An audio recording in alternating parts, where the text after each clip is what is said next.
Yeah, we have integers, whole numbers, both positive and negative. So when you want to store whole numbers, that there are no decimal, no floats, nothing like that, just whole numbers, then you can use integers to store them. So we use integers to store things like total number of orders. Okay, how many orders is this person placing? Is it placing 3 orders, 2 orders? You know, for this kind of example, you can't say someone placed 2.5 orders. That doesn't make sense. So for cases where you know it's not decimal, it has to be whole numbers. Integers that are perfect for it. So you could use it to store total number of orders. You can use it to store the stock quantity, number of stocks left, and things like that. So breaking it down, we have small int.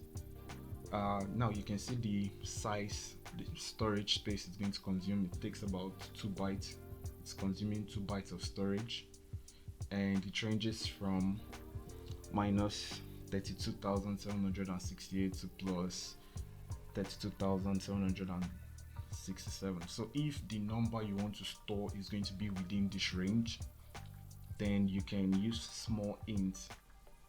So you say integers takes about 4 bytes of storage, and you can see the range. So if you have any number that you want to store in your database in that particular column, and it will be ranging from this to this, then integers are perfect for it.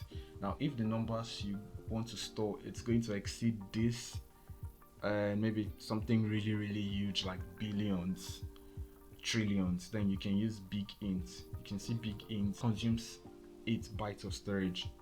If you know the number you're going to store in that column won't reach this length, then you can keep it at integer, where it's going to consume less storage, like your database won't be taking up much storage space, instead of using big int and you're not even going to store numbers that are up to this range.